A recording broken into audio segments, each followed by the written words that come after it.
She came, she conquered, and then she vanished. For a moment, Emma Raducanu was the name on everyone's lips, the teenage sensation who shook up tennis with poise, power, and grace. But in the blink of an eye, the fairy tale unraveled under pressure, scrutiny, and personal trauma. What happened to Emma Raducanu? And is she preparing for one of the most compelling comebacks in modern tennis? Born in Toronto in 2002 to a Romanian father and a Chinese mother, Emma moved to London when she was just 2 years old.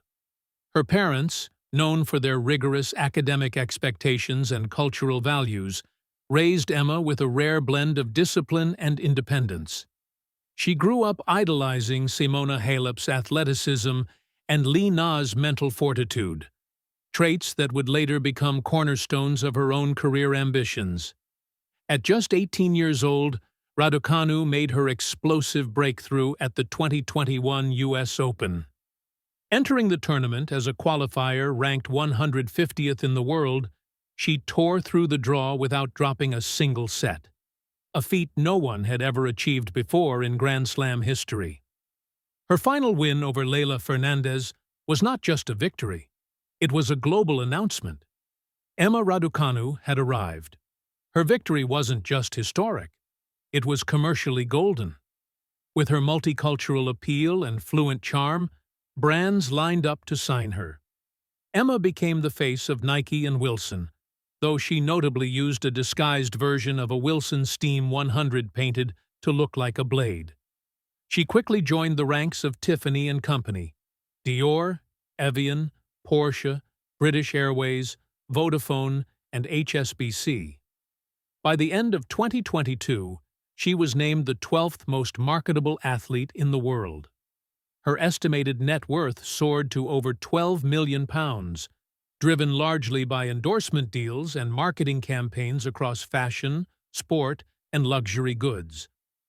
But with global endorsement deals came an entirely new challenge: living up to brand expectations. Every time she stepped onto the court, she wasn't just playing for ranking points, she was playing with the weight of millions in sponsorship behind her. The pressure to perform, to smile, to win, not just for herself, but for stakeholders, quickly became overwhelming. Even a minor injury or early exit could spark headlines, stock shifts, or public criticism. For someone who just emerged from junior tennis, it was a dizzying new reality.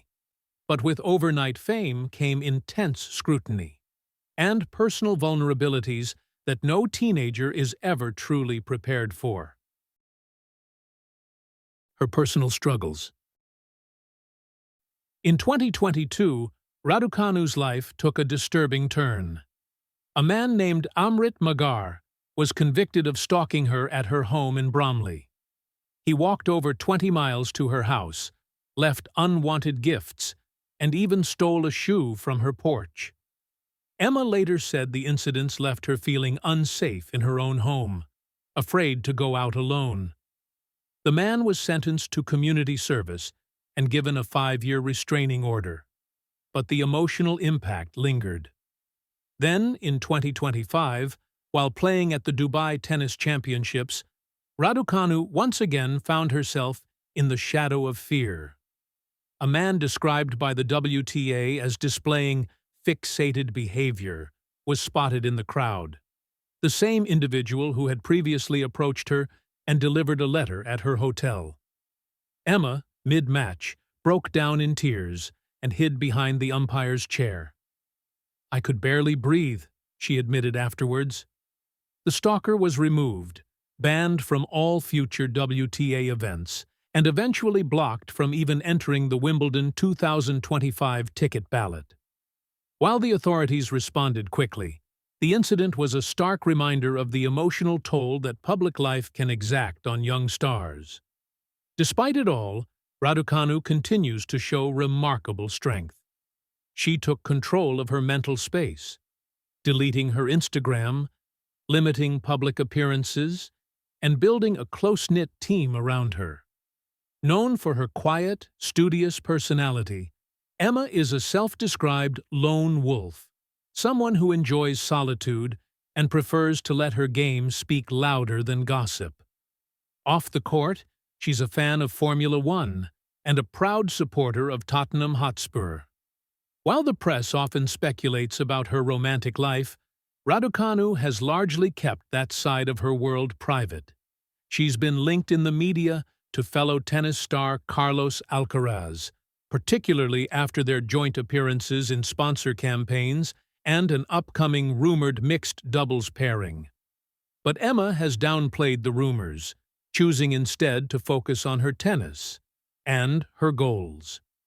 By 2023 and 2024, Raducanu was working her way back, physically and mentally. She underwent multiple surgeries but returned to the court with renewed motivation. Her performance at Wimbledon 2024, where she reached the fourth round, reminded fans of her raw potential. Though no longer ranked inside the top 10, her presence was felt, and her game, once again, looked dangerous. She continued to expand her brand portfolio. In 2023, she joined Airways, offering premium online coaching sessions priced at $2,000 per slot, with proceeds supporting youth tennis programs in the UK. But not all endorsement deals lasted. In April 2025, Vodafone cut ties, reportedly after Emma requested higher compensation, showing the shifting dynamics of fame, value, and marketability in the spotlight. Still, at just 22 years old, Emma Raducanu remains a uniquely positioned figure in sport, one who has tasted the extreme highs of Grand Slam glory and the crushing lows of mental fatigue, injury, and personal danger. Few athletes endure this much so early. Fewer still come back stronger. Emma's journey is no longer just about winning. It's about evolving. It's about regaining confidence after chaos, finding balance after burnout, and living with the burdens of fame while chasing the dreams of youth. She may have shocked the world in 2021, but the next chapter could be even more powerful. Because in Emma Raducanu, we don't just see a champion. We see a fighter, a survivor, and perhaps, one day, a legend in full bloom.